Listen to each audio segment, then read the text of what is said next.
Bien, vamos a leer la palabra del Señor en el libro del profeta Ageo, capítulo 2, versículos del 20 al 23. Y dice así la palabra del Señor. Vino por segunda vez palabra de Jehová a Ageo a los 74 días del mismo mes, diciendo: habla a Zorobabel, gobernador de Judá, diciendo: yo haré temblar los cielos y la tierra, y trastornaré el trono de los reinos, y destruiré la fuerza de los reinos de las naciones. Trastornaré los carros y los que en ellos suben, y vendrán abajo los caballos y sus jinetes, cada cual por la espada de su hermano. Y en aquel día, dice Jehová de los ejércitos: te tomaré, oh Zorobabel, hijo de Salatiel, siervo mío, dice Jehová, y te pondré como anillo de sellar, porque yo te escogí, dice Jehová de los ejércitos. Amén. El Señor bendiga su santa palabra.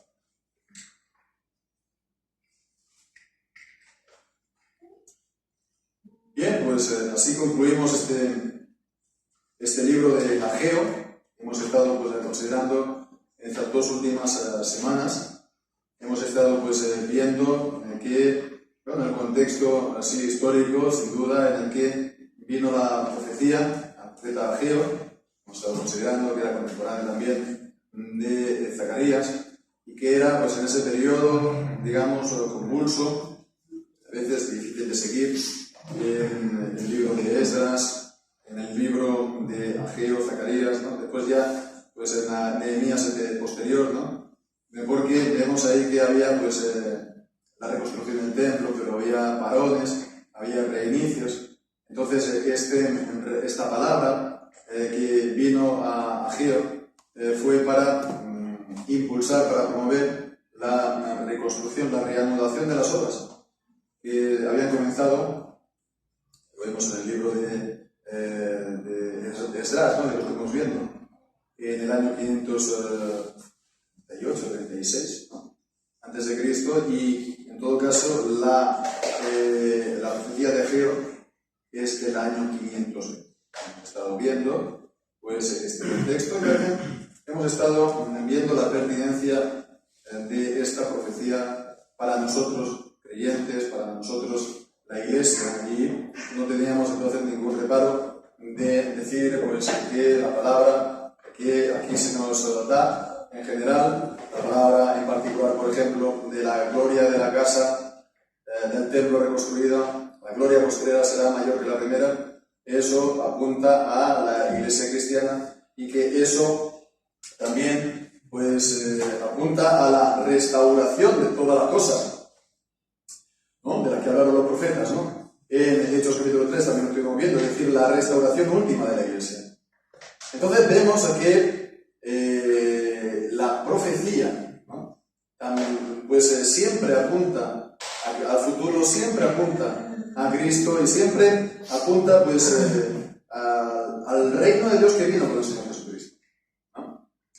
Y entonces, muchos no ven a lo mejor esto, o lo ven difícil, porque se queda, sobre todo cuando leen en el Antiguo Testamento, con la lectura literal, ¿no? O literalista del Antiguo Testamento. Y hay un gran rechazo a interpretar la Escritura, ¿no? El Antiguo Testamento en un sentido figurado, ¿no? En un sentido figurado, como que eso es la puerta y la llave a todo tipo de subjetivismo o de perversión de la Escritura, incluso a veces se dice. Pero no hemos de tener miedo de acercarnos así a la Escritura, porque lo encontramos en la Escritura una y otra vez, ¿no? El Salmo 45, ¿no? Nos habla de la boda de Cristo y su Iglesia. El Salmo, el libro de Cantar de los Cantares, está hablando también del amor de Cristo y su esposa, la Iglesia. Y dirán, pues, esto, ¿de dónde lo sacas? Esto es alegorizar. Pero es que esa misma alegoría nos la encontramos en el Nuevo Testamento cuando Cristo dice que los amigos, que no se puede estar ayunando cuando el esposo está, ¿no?, con la novia, haciendo referencia a todos estos pasajes, ¿no? Hay también muchas evidencias, ¿no?, indicios de que el mismo libro de Cantares está, pues, escrito de una manera alegórica para hablar de Israel, del territorio de Israel, y de ahí, por lo tanto, también a la iglesia. Bien, pues entonces esto es una cosa a tener en cuenta muy importante. Si nos quedamos solamente con la lectura, digamos, literal o literalista, pues esto es lo que toda la vida dentro del cristianismo se ha achacado a la lectura, por ejemplo, judía del Antiguo Testamento, que no ven a Cristo en ella. Y entonces vemos aquí lo que dice el apóstol Pablo en 2 de Corintios, ¿no?, capítulo 3, que es que ellos tienen unas costras en los ojos, ¿no?, como él tenía antes, ¿no?, y que tienen el corazón endurecido, y pues que eso se cae cuando uno está en Cristo.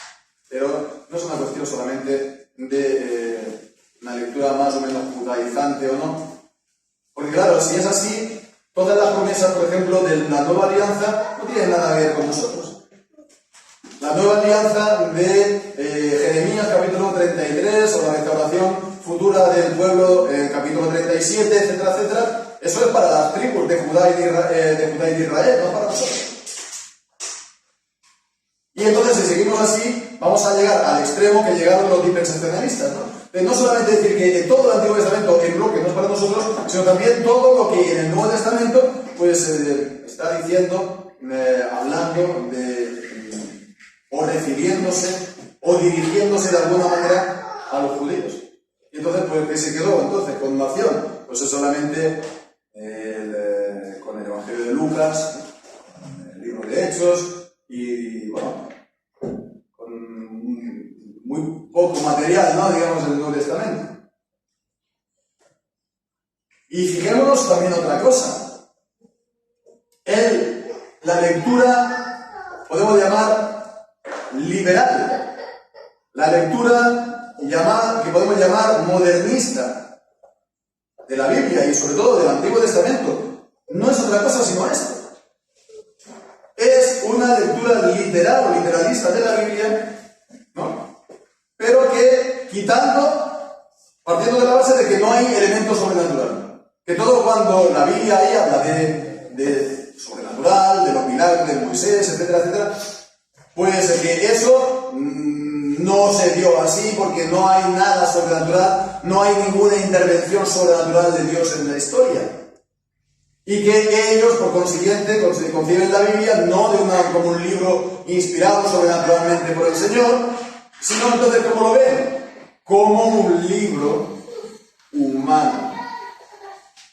Entonces, si nos quedamos solamente con la lectura literal de la Biblia, lo que se va a conseguir es ver a la Biblia pues como un libro humano. Y este pasaje, por lo tanto, de Ageo, todo el libro de Ageo, sería un libro del hombre Ageo que escribe a los hombres de su generación, de su contexto, animándoles solamente a la reconstrucción del templo.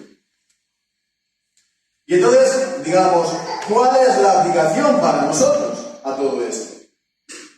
Esa es la gran cuestión, ¿no?, de la lectura literal, de la lectura literalista, de la modernista, de la liberal. ¿Cómo se aplica todo esto?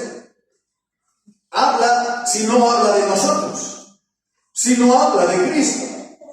Toda aplicación que se haga sin que esta palabra no hable de Cristo, ¿qué es? ¿Qué es? ¿No? Una declaración de buenas intenciones por parte de los cristianos, pero no tendría entonces nada que ver con el sentido literal del texto. Digo esto porque, bueno, no digo que lo vaya a hacer ahora, inmediatamente, o no lo sé, está en mente, el Señor lo verá. Tengo en el corazón verdaderamente introducirme, o que nos introduzcamos en el libro del Cantar de los Cantares. y ver el cantar de los cantares como lo que realmente es, un canto de amor del esposo y la esposa. ¿Quién es el esposo? Cristo. ¿Quién es la esposa? La iglesia, los creyentes. ¿Verdad? Tengo en el corazón y espero que el Señor pues, lo confirme y muestre claramente ese momento. Pero es algo que cada vez lo tengo más y más presente. Y bien, pues entonces todo esto, hermanos, sirva para introducir los versículos leídos, ¿no? Porque vamos a ver todo esto, ¿no? Vamos a ver que aquí también está hablando de Cristo. Aquí está hablando del reino de Dios. Y aquí está hablando de la iglesia. Comienza diciendo en el versículo 20, vino por segunda vez palabra de Jehová a Ageo a los 24 días del mismo mes, diciembre de nuestro año 520 a.C., incluso se puede fechar, ¿no? El 18 de diciembre. 18 de diciembre del 520 a.C. Lo recibió, pues, esta ya es la última palabra que recibe. Los comentaristas dicen que este es el cuarto mensaje o cuarto sermón que da Ageo. Seguramente es, pues, resumido. Y es un mensaje dirigido a Zorobabel. En particular hemos estado viendo, sobre todo, pues, que esta palabra fue dirigida a Zorobabel y a Josué. Zorobabel, que era el gobernador, Josué, que era el sumo sacerdote, el, responsable, el dirigente político y, se puede decir así, el religioso. Entonces la reforma vino de dirigir la palabra de Dios a las autoridades, a los magistrados, incluso las máximas autoridades también religiosas.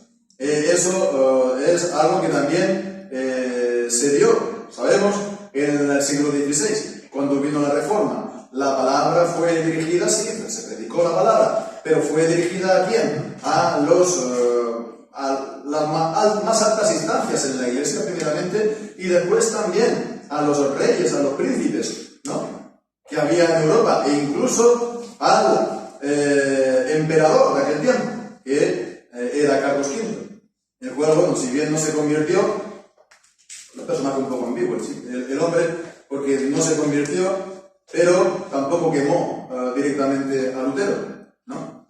No abrazó el protestantismo, pero dejó hacer en un principio a los príncipes protestantes. Y bueno, no se convirtió al protestantismo, pero saqueó Roma en el año 1527, si la memoria no me falla. Fue un personaje un poco ambiguo, ¿no? Y bueno, pues entonces la palabra de Dios vino entonces, ¿no?, a las autoridades. Y vino la reforma. Desde entonces no ha habido esto. Ha habido avivamientos en los que se ha predicado la palabra de Dios al pueblo. Y la palabra de Dios se ha extendido en el pueblo y ha alcanzado también distintos estamentos de la sociedad. Pero no ha sido lo mismo, ¿verdad? Eso es para veamos un poco lo especial de la reforma. Se entronca en lo que vemos en la palabra del Señor, en los ejemplos del Antiguo Testamento. Y también lo que dice Pablo en primera de Timoteo capítulo 2, que cuando dice que oremos por todos los hombres, hemos de recordar que está hablando en el contexto de orar por los reyes primero, y que hemos de orar por ellos, por la conversión de ellos y por su salvación, por la conversión de los reyes, por la conversión de las autoridades, de los que están en eminencia, por su conversión, por su reconocimiento de Cristo, como dice el Salmo número 2.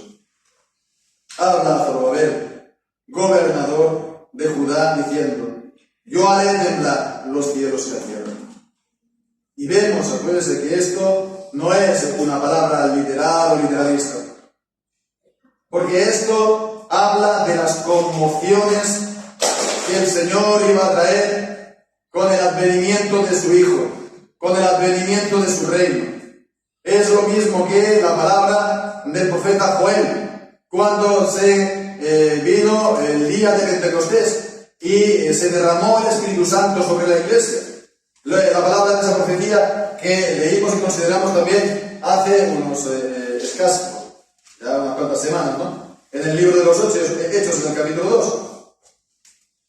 Entonces están diciendo en el capítulo 2 de Hechos, versículo 19, y haré prodigios arriba en el cielo, y señales abajo en la tierra, sangre y fuego y vapor de humo. El sol se convertirá en tinieblas y la luna en sangre antes que venga el día del Señor grande y manifiesto. Y eso está claro, lo que decimos, que eso es sentido figurado. Eso es lo que en un sentido espiritual ocurrió. No con la venida de Jesucristo y sobre todo en este caso la venida del Espíritu Santo con poder. El cumplimiento de las palabras y las profecías de los últimos días.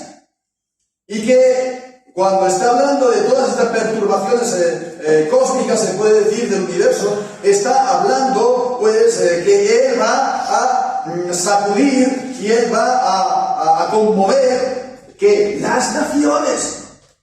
El mensaje del profeta Daniel, que va pues a hacer que las naciones, las bases, los fundamentos de las naciones impías que no reconocen a Dios y a su Cristo, pues sean conmovidos para que se abra camino la palabra de Dios. Entonces vemos, esto es lo mismo, yo haré temblar los cielos y la tierra, y porque a continuación dice, trastornaré el trono de los reinos y destruiré la fuerza de los reinos de las naciones y trastornaré los carros y los que en ellos suben y vendrán abajo los caballos y sus jinetes, cada cual por la espada de su hermano. El Salmo 76 que hablamos, que cantamos, ¿verdad? El Salmo 76, Dios es conocido en Judá, en Israel es grande su nombre, en Salem está su tabernáculo y su habitación en Sion. Allí quebró las saetas del arco, el escudo y la espada y la guerra. Dice, glorioso eres tú, poderoso más que los montes de caza. Los fuertes de corazón fueron despojados, durmieron su sueño, y no hicieron uso de sus manos todos los hombres valientes. A tu reprensión, oh Dios de Jacob, el carro y el caballo se quedaron dormidos. Es un lenguaje muy parecido a lo que hemos leído aquí en Ageo, que también está hablando de los carros y de los jinetes, y también cuando está hablando de conmover el fundamento de los reinos, es también lo que dice el Salmo 75, cuando dice, cuando yo señale el tiempo, juzgaré rectamente, se arruinaban la tierra y sus moradores, yo sostengo sus columnas. Es lo que canta el Salmo 29, y lo hemos cantado al inicio, de que Él hace temblar el desierto de Cádiz, de que Él hace sacudir pues las naciones también circundantes, pero a su pueblo envía Él la paz. Entonces vemos que esto está hablando de la obra de Dios en el mundo. Dios es soberano sobre todas las naciones de la tierra. Él es el Rey de la gloria. Y Él dirige el camino de todas las naciones para que su nombre sea glorificado en todas las naciones. Y el poderío de las naciones va a venir a la nada, y lo único que quedará en pie es su iglesia. La visión de Daniel capítulo 2. Trastornaré los caballos y los que en ellos suben, vendrán abajo los caballos y sus jinetes, cada cual por la espada de su hermano. Bien, esto es lo que decimos se cumplió con la venida del Señor Jesucristo. No de una manera plena, pero su venida es ya la venida de todo esto. Es cuestión de tiempo para ver el cumplimiento real y efectivo de que todos los enemigos son puestos bajo el estrado de sus pies. Y el último enemigo en ser puesto debajo del estrado de los pies será la muerte en la venida del Señor Jesús. Todos los enemigos han de ser puestos debajo del estrado de sus pies. Y bien, alguien me dirá, bueno, pues te has vuelto entonces posmilenialista, ¿no? Jorge, has estado toda la vida diciendo que no, que hay que ser amilenarista y de repente te vuelves postmilenial, ¿no? Pues no es así. Porque lo que estamos diciendo no es otra cosa, sino que todas las profecías del Antiguo Testamento se han cumplido en Cristo y en la Iglesia. Y que el milenio no hemos de mirar al futuro, para el milenio hemos de mirar al pasado.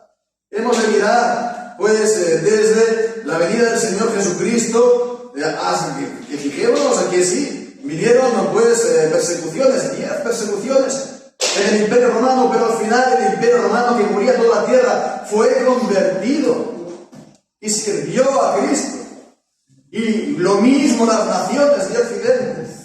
Y la Iglesia estuvo, pues, dirigiéndose, puede decir, sí, sentada en los tronos de juicio, como dice también, de una manera figurada, por supuesto, en Apocalipsis 20. De manera que al final del milenio se levanta el anticristo y comienza a perseguir la Iglesia hasta que, bueno, lo que también leemos en Apocalipsis, el mensaje de salir de en medio de ellos, ¿no?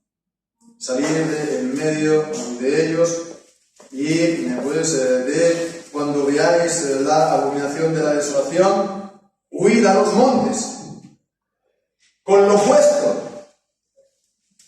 Lo importante es huir. Y bien, pues es la Iglesia. En la gran tribulación es la Iglesia, se puede decir, en un sentido, en la deportación. Porque por una parte, el gran cuerpo, el mayor, se ha quedado todavía prisionero bajo el anticristo.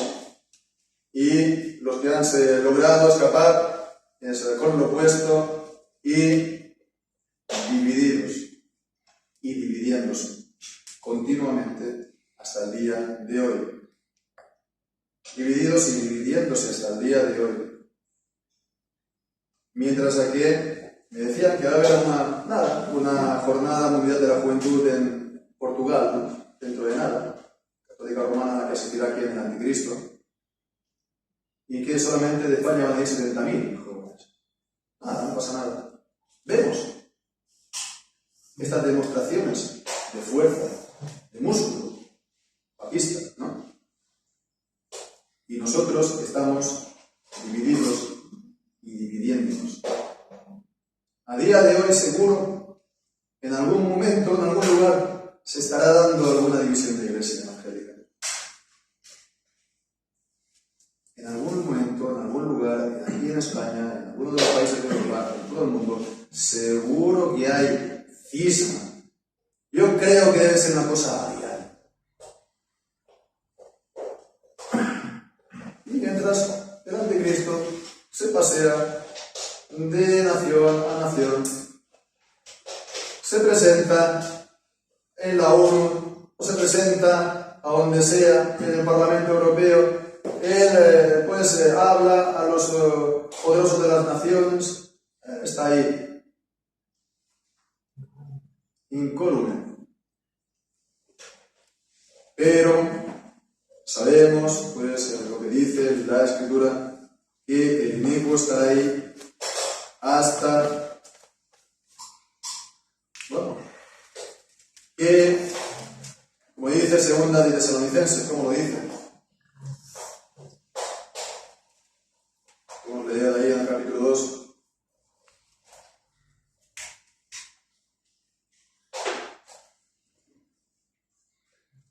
Versículo Versículo 8, entonces será manifestado que el inicuo a quien el Señor matará con el espíritu de su boca y destruirá con el resplandor de su venida.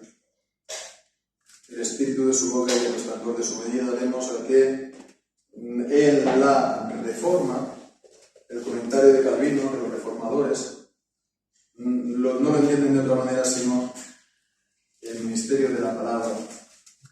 Y el resplandor de su venida es la gloria del templo restaurado, que es mayor que la gloria primera.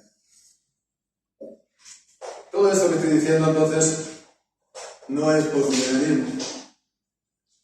Es la visión del milenio que se tenía en los padres en la Edad Media hasta la Reforma y que continuó hasta cierto tiempo después. Turretín lo tenía en el siglo XVII finales. Bueno, ¿es necesario insistir todo esto? Pues sí. ¿Por qué? Pues porque aquí está hablando a Zorobabel. Esta palabra se cumplió en su tiempo, en la persona de Zorobabel. ¿A quién se refiere aquí la palabra cuando está hablando de Zorobabel? Zorobabel ya dijimos que era así el gobernante civil, ¿no? Y que él era del linaje de la dinastía de David. Y vemos aquí que hay también una cierta alusión a esto. ¿Por qué? Porque dice en el versículo 23, te tomaré, oh Zorobabel, hijo de Salatiel, siervo mío. Y esta palabra, siervo mío, refiriéndose a un descendiente de David, pues ciertamente tiene connotaciones. Cuando Dios establece su pacto con David en 2 de Samuel, en el capítulo 7, vemos que allí está dirigiéndose a David como el siervo David. En el versículo 27, porque tú, Jehová de los ejércitos, Dios de Israel, revelaste al oído de tu siervo, diciendo, yo te edificaré casa. Por eso tu siervo, el siervo David, ha hallado en su corazón valor de hacer delante de ti esta súplica. La promesa de que la casa de David, la dinastía de David, la monarquía de David iba a ser estable para siempre y se iba a gobernar por los siglos de los siglos. Se cumplió eso en la casa literalmente de David. Bueno, pues hasta que llegó a Sedequías. Después del exilio con Zorobabel, aquí está dirigiéndose, se podría decir que como que se está refiriendo a esa promesa de la restauración de la monarquía en Zorobabel. ¿Se cumplió esto en Zorobabel? No, Zorobabel no fue monarca de nuevo, no se restauró la monarquía de David en aquel entonces. ¿Y las promesas entonces de Dios a dónde están? ¿A dónde se cumplen? ¿Cuándo?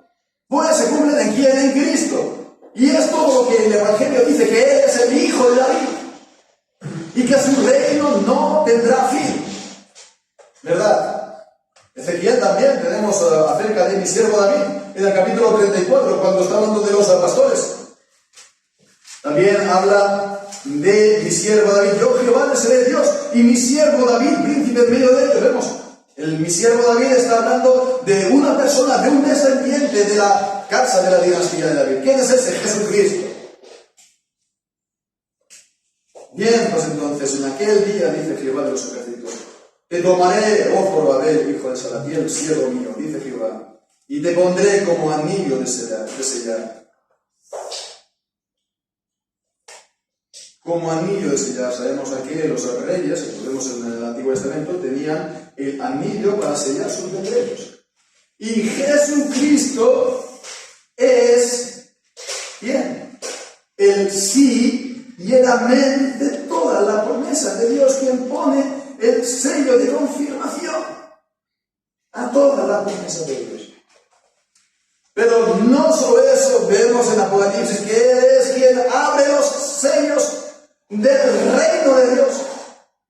Entonces Jesucristo es este anillo de sello de toda la promesa de Dios, sí, amén. De la promesa del reino de Dios, sí, amén. Jesucristo. Solo a veces entonces lo que se llama tipo de Cristo, como David es tipo de Cristo, una representación por adelantado, profética si se quiere decir así, de la persona de Cristo, de sus títulos y de su oficio como mediador, profeta, sacerdote y rey. Bien, pues entonces vemos, dice, que de esa manera el Señor iba a restaurar de esa manera todas las promesas habladas por los profetas. El anillo de sellar, el sello, el sí, amén, a todas las promesas de Dios. Qué grande, qué bueno y qué de ánimo es ver todo esto, que Jesucristo no ha dejado nunca de reinar, que el reino de Cristo, es decir, la Iglesia, sí ha sufrido mucho, se ha desfigurado su rostro, pero Jesucristo, como es el sí y el amén, va a llevar a término también estas promesas. Y, hermanos, a todo esto, pues también nos habla de nosotros y también nos habla para nosotros. Porque en este tiempo en el que ya hemos descrito, en el que estamos, personalmente, como iglesia, etc., pues somos pequeños y sin fuerza, estamos tal vez a veces acosados, o a veces perseguidos, o a veces pues estamos desanimados, a veces estamos pues abatidos, ¿no? Y nos encontramos pues que no tenemos pues en nuestra propia visión de las cosas nada que hacer como iglesia. Sin embargo, vemos, esto nos atrae a la memoria las palabras que encontramos, por ejemplo, en la carta del Señor Jesús a la iglesia de Filadelfia, en el capítulo 3 de Apocalipsis.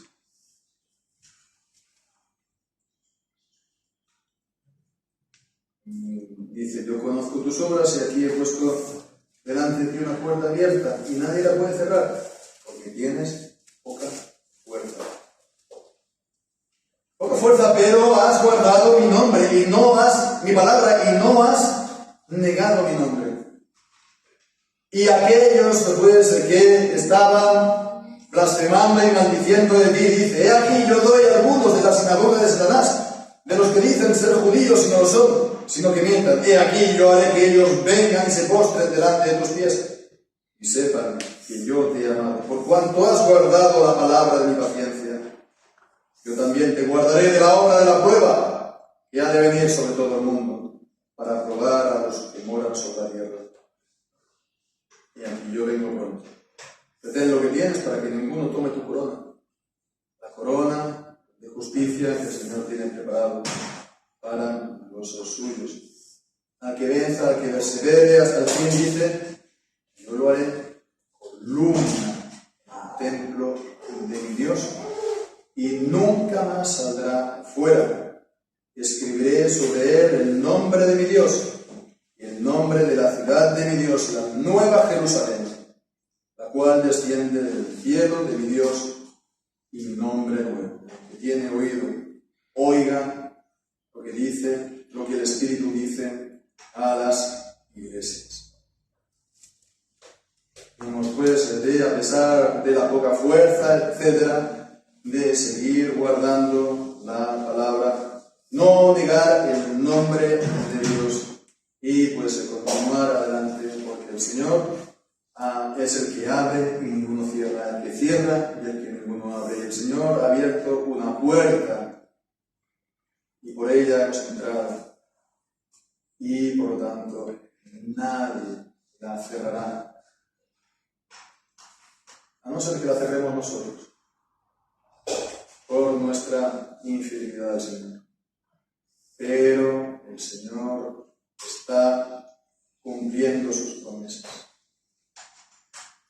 Entonces, guardemos su palabra, confesemos su nombre y sobre todo recordemos lo que hemos dicho. Jesucristo es el sí y el amén de las promesas de Dios. En esta mañana hemos también tomado la cena, nos hemos recordado de las promesas del nuevo pacto. Cristo es el sí y el amén. El Señor también las ha sellado, hemos recibido su sello. Bien, pues hermanos, continuemos de esta manera en las semanas y meses que tenemos por delante, hasta que el Señor nos permita también pues, volver a tener la convocatoria, nos congregue, nos convoque a esta santa convocación de tener el tiempo de la cena. Pues que se quiera, que veamos que a pesar de que es el tiempo de verano, vacaciones y que humanamente hablando, pues las cosas que se relajan bastante, pero la Iglesia sigue fortaleciéndose en todo este tiempo y que el reino de Dios sigue avanzando en todo este tiempo. Para la gloria de nuestro Señor Jesucristo.